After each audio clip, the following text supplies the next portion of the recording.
Қайырлы күн барша достар. Біздің бүгінгі өтілетін үшінші сабағымыз контент түрлері және визуалды контент деп аталады. Жалпы контент дегеніміз, қарапайым тілмен түсіндіретін болсам, пост дегенді білдіреді. Яғни сіздің инстаграмдағы оқырмандарыңызды сатып алушыға айналдыратын құрал. Әр сапалы пост, контент жаңағы сатып алушының шешіміне әсер етеді. Посттың пискерлік өлшем бірлігі 1080-1080 болады. Мысалы, осындай кез келген посттар 1080-1080 пискелдегі өлшем бірлікте болады. Мысалы, қарасаңыздар, мұнда мынаның барлығы осы инстаграмдағы сапалы контент арқылы жасалған. Міне парақшаны қарасаңыздар, біркелкі жаңағы стильмен, дизайнмен жүргізіліп отыр бұл парақша. Тағы сол сияқты екінші парақша, мұндағы екінші сабақта көрсетіп өткендей, Воронка Таргет деген парақша. Мұнда да сол бір контент бойынша жүргізіп отыр. Жаңағы жалпы айта кететін болса, контенттің үш түрі бар. Бірінші жаңағы видео контент, екіншісі фото контент, үшіншісі эфир, сторис. Осылардың барлығы контенттің түрлеріне жатады. Енді тағы контент екі түрге бөлінеді. Оның біріншісі жаңағы ақпараттық контент, екіншісі жеңіл контент. Ақпараттық контент дегеніміз пайдалы контенттер, жеңіл дегеніміз қарапайым контенттер. Онан кейін жаңағы сатылым әкелетін контенттер бар. Тауарын немесе қызметті көрсету, пайдалы контенттер, сосын жаңағы пікірлер астына жазылатын. Мысалы, сіз бір пайдалы контент салсаңыз, мына сияқты міне, оның астына жаңағы пікірлер кетеді. Мына жерде қарасаңыздар, неше түрлі пікірлер жазылып жатыр. Сол сияқты. Онан кейін строй-телинг деген бар. Ол жаңағы мотивация беру. Кез келген бір өзіңізге керекті мотивацияларды беретін строй-телинг деп аталады контенттің түрі. Онан кейінгі контенттің түрі жаңағы танымал жұлдыздармен контент. Мысалы, сіз кез келген бір жұлдызбен түссеңіз, оның астына жаңағы өзіңіз контент түрлерін жазсаңыз, ол жаңағы жұлдыздармен контент деген болып табылады. Онан кейінгі контенттің түрі жаңағы кейін және дейін деген бар. Мысалы, сіздің инста парақшаңыз басында бір стильмен жүргізілетін болса, мысалы міне қазір көрсетіп өтейін. Мысалы, сізде дейік, мысалы ретінде осы парақшаны алсай, сізде басында осы сияқты әртүрлі суреттермен салынып отырған болса, бұл дейін болса, кейін мысалы мына сияқты істеуге болады деген сөз. Бір кезге дизайндар таңдайсыздар өздеріңіз, қай дизайн ұнайды, сол бойынша. Мысалы, мұнда жалпы қарап отырсаңыздар, жаңағы контент жасалған, фото контент, мұнда қарасаңыздар, тек бір-екі түс қана алады. Мысалы, не үшін бұны қаралапты? Себебі жаңа кірген кезде адамдардың көзі ауырмау үшін осылай қара түспен және бір-екі свет қана берген. Осы парақшамда қарасаңыздар, неше түрлі контенттер бар. Не оқысаңыздар. Бұл парақшада өте пайдалы парақша. Жалпы өздеріңіз қарап отырсаңыздар, неше түрлі сапалы контенттер шығып отырады. Онан кейін дейін дедік, кейін осылай сапалы болып шығады, яғни сапалы тексттермен жаңағы парақша жүріліп отырады. Кейін тағы жаңағы сатылым әкелетін контент болады, ол да жаңағы екіге бөлінеді. Ыстық дегеніміз жаңағы сатылым әкелетін контентке жатады, яғни акциялар, кез келген мысалы іздеп көрейік, міне хэштег арқылы іздей салайық, акция. акция берді десек, арадан неше түрлі жаңағы парақшалардың берген контент түрлерін көресіздер. Мысалы, осы сияқты барлығы жаңағы сатылымға келетін контенттің түрі акцияға жатады. Онан кейінгі екінші түрі ол жеңілдіктер. Жаңағы өзіңіздің тауарыңызға байланысты кез келген жеңілдіктерді салып алсаңыздар болады. Оны жаңағы жеңілдіктер контенті дейміз. Мына жақта көп хэштегтер қолданылмапты. Сол себепті бұл түсінікті болды деп ойлаймын. Яғни одан кейін арнайы ұсыныстар жасау арқылы контент жасауға болады. Ақпараттық ол оқырмандарға пайдалы болуы керек. Барынша пайдалы болса, сіздің контентіңіз ақпараттық болып есептеледі. Мысалы, менің екінші жүргізіп отырған аккаунтым катарсис деген парақша, яғни кедей болуға мүмкіндік жоқ деген кітап сататын парақша. Осыны өзім жүргізіп отырмын. Мұнда қарасаңыздар, жаңағы сапалы контенттермен бір дизайнде жүргізіліп отыр. Сіздер де дәл осылай курс өткеннен кейін жүргізіп шыға аласыздар. Мен арада кешегі айтып өткенімдей, екінші сабақта жаңағы қызығушылық арттыратын контенттер бар мұнда. Осылай өздеріңіз істеп алуларыңызға болады. Жаңағы Canva деген бағдарлама арқылы жасайсыздар, не болмаса Photoshop бағдарламасын жақсы білсеңіздер, сонымен де жасауға болады. Онан кейін контент план және анализ деген болады. Контент план дегеніміз, мысалы, ол да үш түрге бөлінеді. Жаңағы техникалық, және одан не шығарасыз, сосын қайда шығарамыз деген мәселелер туындайды. Мысалы, техникалық алатын болсақ, сіздер белгілі бір күнді қоясыздар, мысалы, қай күні шығу керек, уақыты, айдары деген сияқты. Ал не шығарамыз дегенде, жаңағы сурет түрінде ма, мәтін түрінде ма, немесе бұлай астына хэштег қолданасыз ба деген сияқты. Геолокация, яғни парақша белгілеулер деген сияқты өзіңіз шығара бересіздер. Енді мысалы, біз кез келген пост салсақ, мысалы, геолокация дегеніміз мынау. Мұнда мысалы пост салыңыздар, мен кез келген бір текст жазалайын, мәтін. Мысалы, сабақ кестесі деймін. Одан кейін мына automated людей дегенге өзіңіз қажетті адамды белгілейсіз. Осылай сіз бір рет бассаңыз,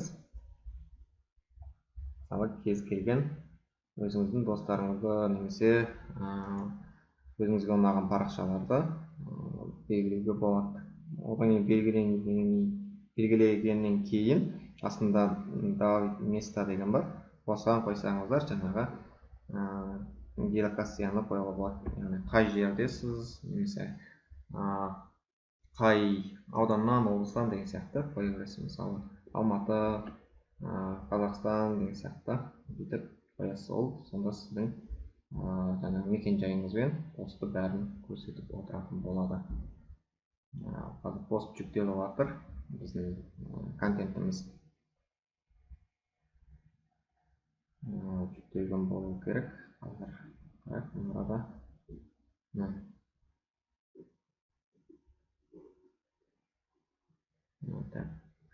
міне жүктелді.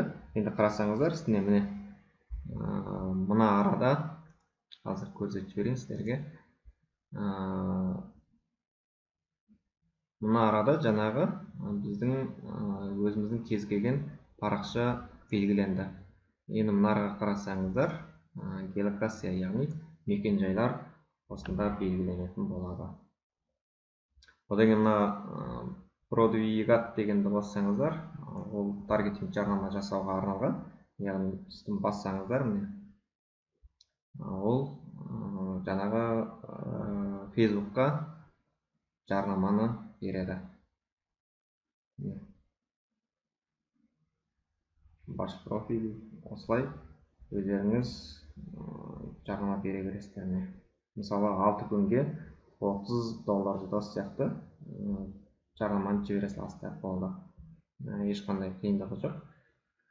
Онан кейін бізде көптеген ақпараттық контенттер бар, солармен де жұмыс жасауға болады. Мысалы, ақпараттық контентті тағы түсіндіріп өтейін сіздерге. Мұнда қарасаңыздар, ақпараттық контентте жаңағы тауар жайлы ақпарат, кеңестер, сұрақтарға жауап, сарапшының ойы, техникалық сипаттамалар, сауалнамалар, іс-шаралар, сосын компанияның тарихы, мақсаты, сатып алу жайлы ақпарат, қате қалыптасқан ойларды жоққа шығару, компания негізін қалаушылармен жұмыс жасау, жаңағы жұмысшылар, компания жаңалықтары, сала жаңалықтары, зерттеушілер табысы мен жетістіктері, оқырмандар ойы, ұсыныстар мен сұрау, құпиялар мен лайфхактар, фактілер мен статистика, идеялар мен пайдалы кеңестер, тізімдер деген сияқты осының барлығы жаңағы ақпараттық контентке жатады. Онан кейін мен бағана сіздерге басында айтып өткен болатынмын, контент түрлері екіге бөлінеді: ақпараттық, пайдалы және жеңіл күнделікті пост деп.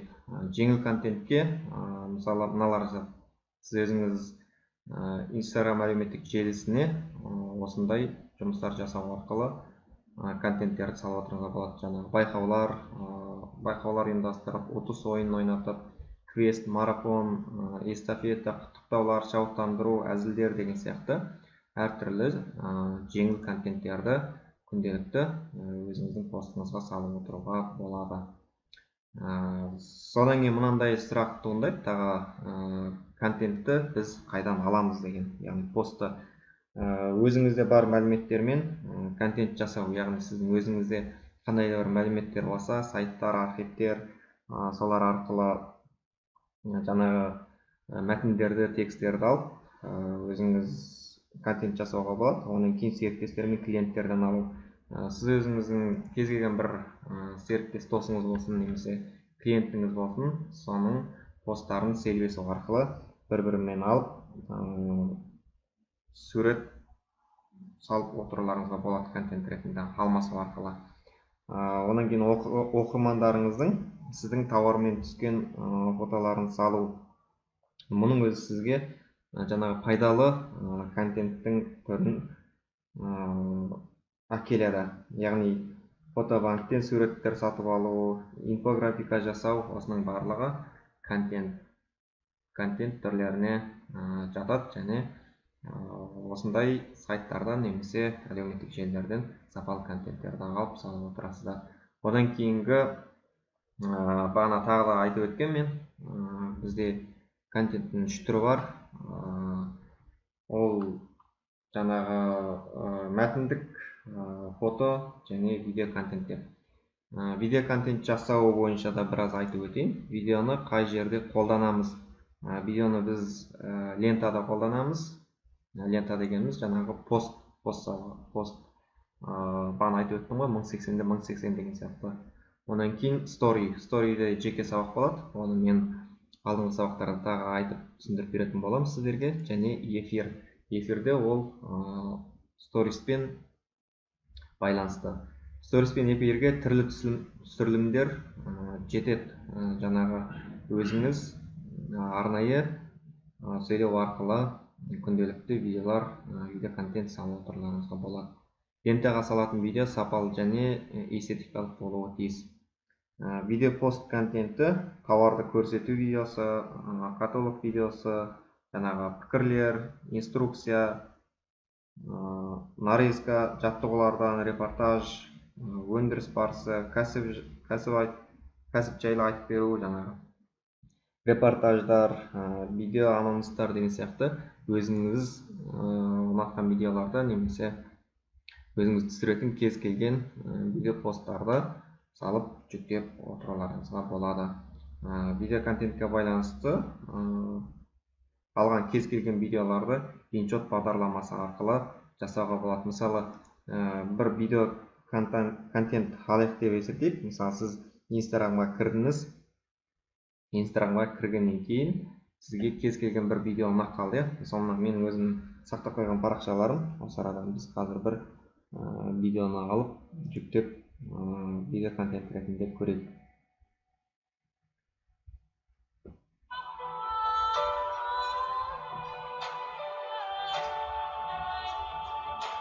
Мысалы,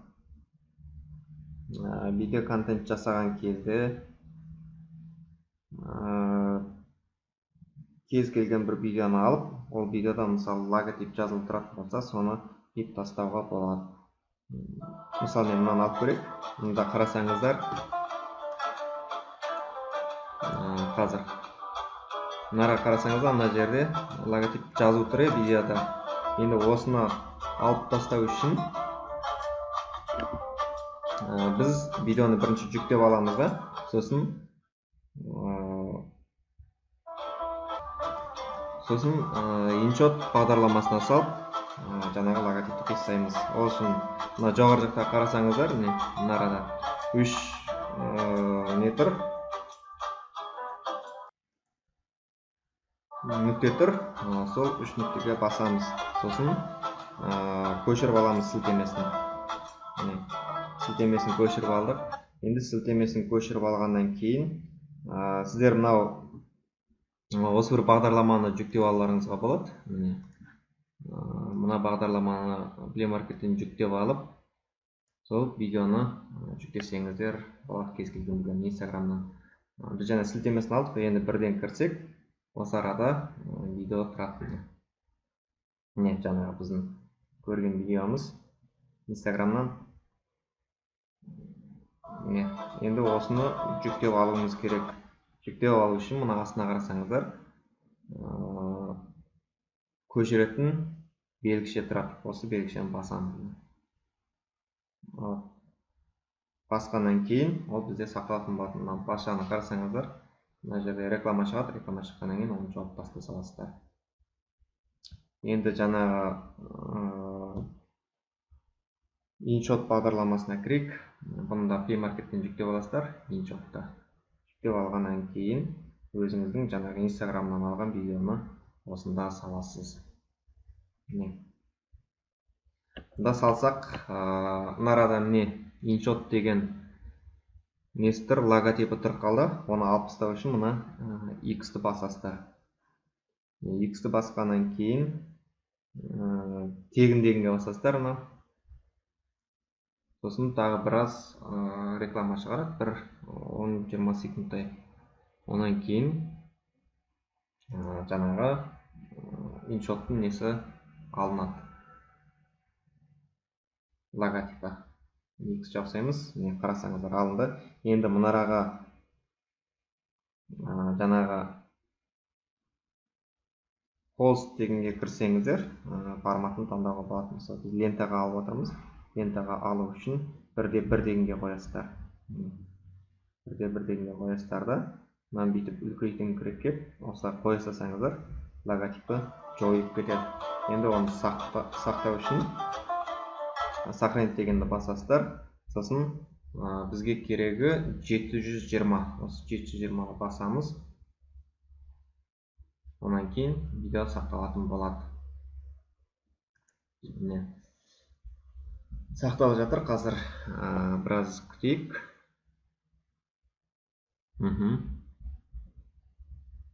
Сақталып болды. Енді оны сіздер мұнарадан бірден Instagram'ға жібере салуға болады, немесе галереяға кіріп барып, Instagram'ды ашып соған салуға болады. Қазір бірден Instagram'ға жібере салсаңыздар, мысалы, өзі шығарады. История және лента деп. Біз лента дегенді жібереміз. Лента дегеніміз пост жібересіздер. Мысалы, мұнараға өздеріңіздің қалаған тексттеріңізді жазасыздар. Жазып болғаннан кейін Instagram'ға саламыз.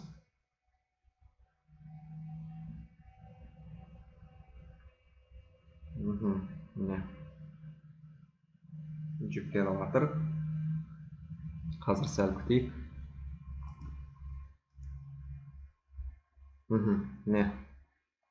Жүктеліп болды. Енді өзіміздің лентамызға кіреміз.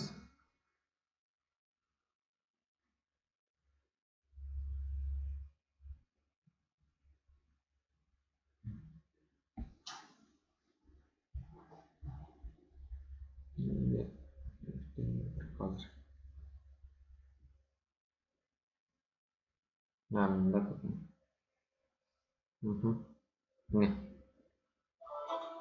қарасаңыздар, бағанағы логотип жойылып кетті. Осылай істей бересіздер. Видео контент дегеніміз осы.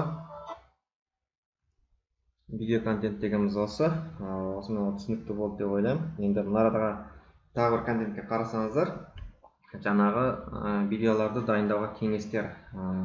Жалпы видео дайындаған кезде сіздерге лентаға салынған видеолар 1 минуттық болады. Ұзақтығы 30-40 секундтық видеоларды салған дұрыс. Жалпы алғашқы 3 секундтық қызық болуы керек. Титрлер қолданыңыз. Титрлер дегеніміз жаңағы басында видео шыққан кезде түсінікті болатындай бір фон бересіздер.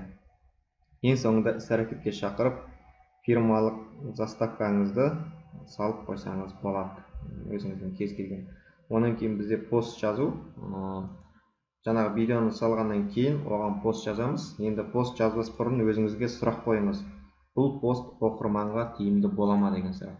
Онан кейін нақтылық пен аргументтер қолданасыз. Артық ойлар мен керексіз сөздерді алып тастайсыздар. Ол мүлдем керек емес нәрсе.